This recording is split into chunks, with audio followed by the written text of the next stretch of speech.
हिंदी के दो रूप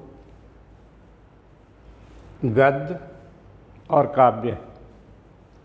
तो आज हम कक्षा एकादश में हिंदी विषय के उप विषय के रूप में काव्य प्रखंड पर कबीरदास और उनकी रचना पर प्रकाश डालेंगे।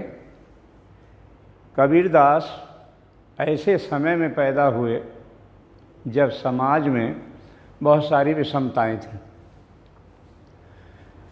कबीरदास का जन्म भी एक पहेली है। बहुत सारी किंवदंतियां हैं, कहाँ पैदा हुए, उनके माता पिता कौन थे, इस विषय में ये बड़े विवादित रहे हैं। कहा जाता है कि संवत 1455 में अर्थात 1498 में इनका जन्म काशी में हुआ, लेकिन ये कहावत है कि किसी महिला द्वारा इन्हें लहरतारा नामक तालाब के किनारे छोड़ दिया गया और उधर से गुजरने वाले नीरू नीमा एक जुलाहा दंपति थे, उन्होंने इनको पाला पोसा और आगे चलकर यही कबीरदास के नाम से प्रसिद्ध हुए। कुछ कहते हैं कि रामानंद नाम के एक भक्त थे, उनकी विधवा लड़की थी जिनके गर्भ से पुत्रवती का एक वरदान प्राप्त हुआ था और उन्होंने लोक लाज के भय से इन्हें छोड़ दिया था। तब उन्हीं नीरू नीमा ने उनको पाला, ऐसी भी किंवदंती है। सब इनके जन्म के विषय में भी थोड़ा सा ये मानते हैं कि इनका जन्म पूर्णमासी को हुआ। तो 1498 में उस तिथि को पूर्णमासी नहीं बल्कि वो 1499 में होती है। इसीलिए इनके जन्म में भी बड़े मतभेद हैं, किंतु श्याम सुंदर दास, हजारी प्रसाद द्विवेदी, रामचंद्र शुक्ल ने 1498 के स्थान पर 1499 को ही इनकी जन्म को सही माना है। इनके गुरु के विषय में भी बड़ा आश्चर्य है। इन्हें गुरु बनाने को कोई तैयार नहीं होता था।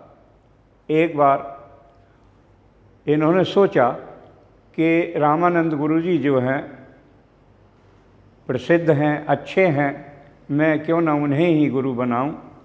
और वो गंगा स्नान प्रातःकाल ही करने जाते थे। ये कबीरदास भी उनसे पहले गंगा घाट पर जाकर सीढ़ियों पर लेट गए। जैसे ही रामानंद सीढ़ी से उतरे, उनका पैर कबीरदास की छाती पर पड़ा। राम राम कहते कहते गुरुजी ने इन्हें उठाला और कहा, कोई दुख तो नहीं हुआ? कबीरदास बोले, दुख नहीं सुख, आज मुझे आप जैसे गुरु प्राप्त हुए हैं। और रामानंद जी ने इनको अपना शिष्य बना लिया। इसी प्रकार इनकी रचनाओं के विषय में भी बड़ी मतभेद सा है। कुछ कहते हैं कि इनकी 65 रचनाएं समाज में मिलती हैं, प्राप्त हैं, परंतु अध्ययन के आधार पर अगर कहा जाए तो 3 प्रकार से इनकी रचनाओं को समझा जा सकता है। श्याम तो सुंदर दास ने जो एकत्र किए इनके साखी शब्दमैनी को, उनको कबीर ग्रंथावली के नाम से उन्होंने लिखा। उसके बाद गुरु ग्रंथ साहब के यहाँ सारे के सारे जो है कबीर के दोहे प्राप्त होते हैं, तो उन्होंने भी अपने हिसाब से इकट्ठा किया और वो कबीर ग्रंथ के नाम से जो है जाना गया। तीसरा जो क्षेत्र है इनकी रचना को जानने का, वो है कबीर पंथियों के सांप्रदायिक आधार पर, और वो है, उसका नाम है बीजक। तो इनकी जो मुख्य रचना है इसी को ज़्यादा प्रमाणिक मानते हैं, और बीजक नाम की जो रचना है, इनका ग्रंथ है, वही मुख्य है, और उसी को 3 रूपों में पाया गया है, जिनके नाम हैं साखी, शबद और रमैनी। इनकी मृत्यु के विषय में भी बड़ा अटपटा है। मगहर स्थान को पहले भूतों का घर या डरावना स्थान मानते थे, या जो भी वहाँ जाएगा मर जाएगा, ऐसा सोच करके तो इन्होंने वहाँ जाकर मरना ही उचित समझा, और ये मृत्यु काल से पूर्व ही मगहर में पहुँच गए और वहीं पर इनकी मृत्यु हो गई।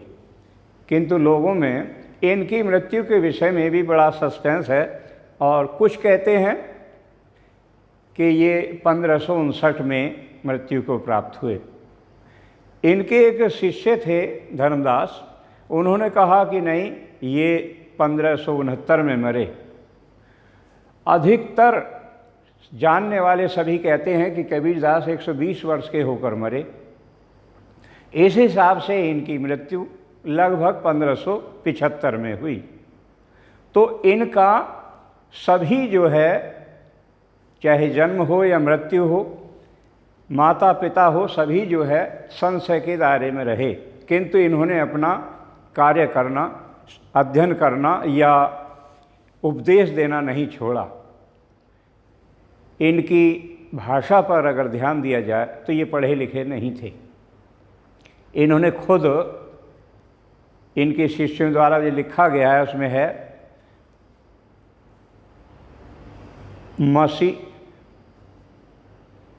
मसी कागज छुयो नहीं, तो जब कागज पर इनके हाथ से स्याही लगी ही नहीं तो ये पढ़े लिखे तो थे ही नहीं, ये इन्होंने स्वीकार किया है।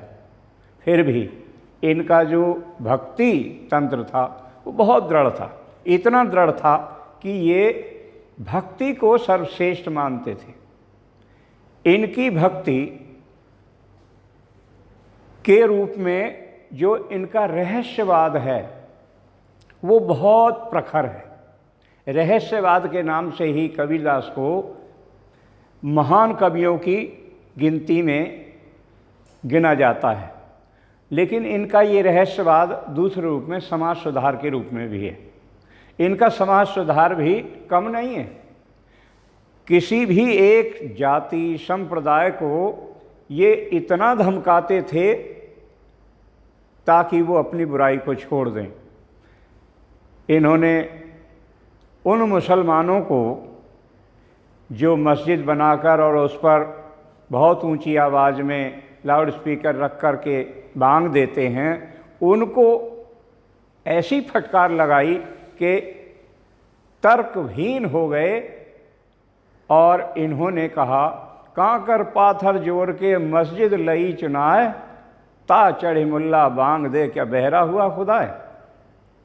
अरे क्या तुम्हारा वो ऊपर वाला भगवान अल्लाह इतना बहरा हो गया जो उसको इतनी आवाज़ देने की ज़रूरत है। लेकिन कबीरदास की विशेषता ये थी कि इन्होंने केवल मुसलमानों को फटकार कर एक वर्ग को ही तिरस्कृत नहीं किया, इन्होंने अच्छे माने जाने वाले हिंदू धर्म के मानने वालों को भी फटकार लगाई और उनसे भी यही कहा, पाहन पूजे हर मिले तो मैं पूजूं पहाड़, ताते तो चाकी भली पीस खाए संसार। हे हिंदू धर्म वालों, तुम इस पत्थर को पूजते हो, इस पत्थर से तो वो पत्थर अच्छा है चक्की वाला, कम से कम जो पीस करके संसार को खाना तो खिला देता है।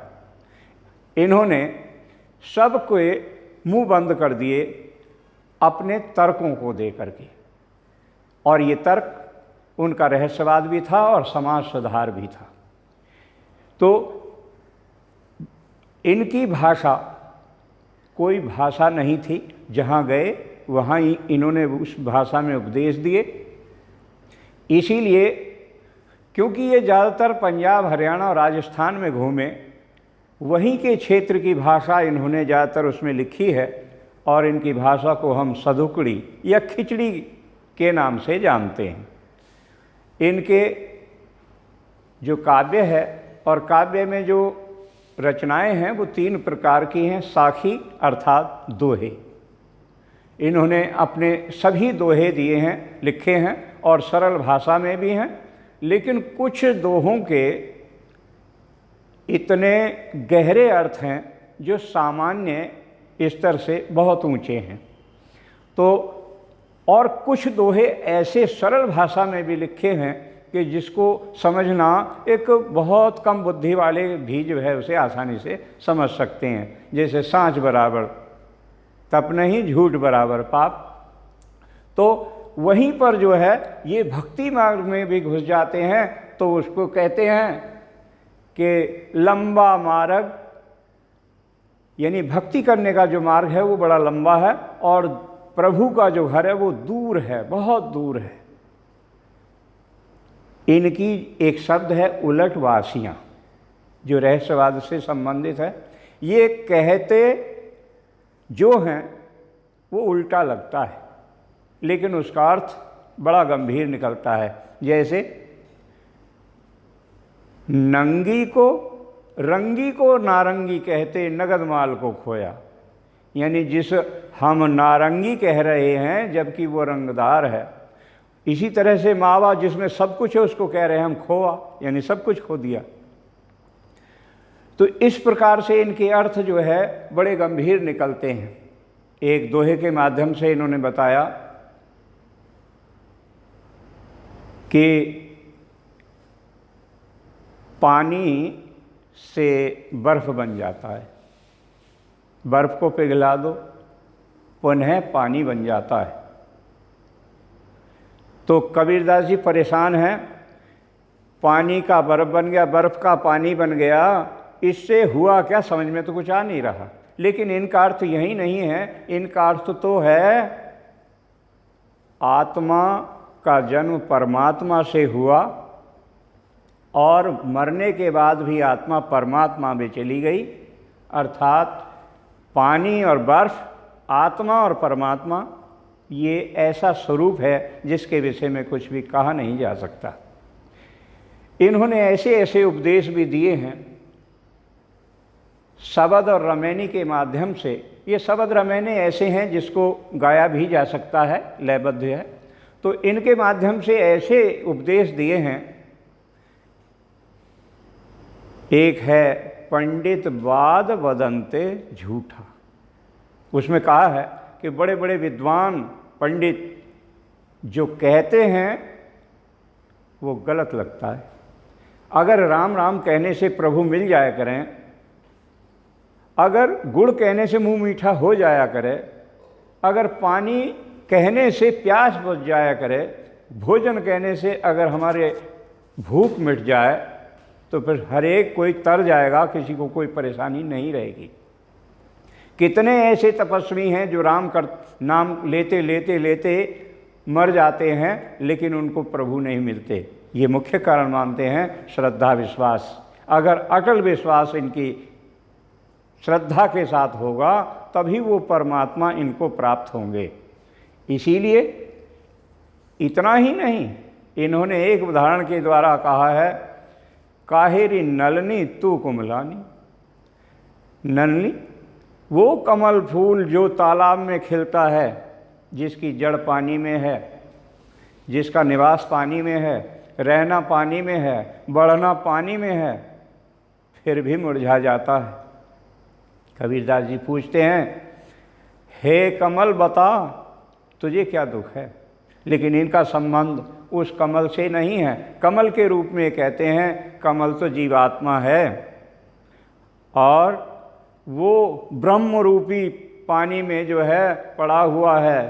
तो जीवात्मा को दौड़कर परमात्मा से प्यार है, उसके पास उसे जाना है, उसी से उसको जो है शांति प्राप्त होगी। इसलिए यहाँ का उस वातावरण उसे पसंद नहीं, इसलिए वो कुम्हला रहा है।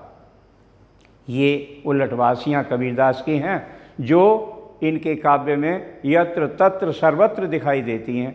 ऐसे इस काव्य को पढ़ने के लिए उसका अध्ययन बहुत ज़रूरी है।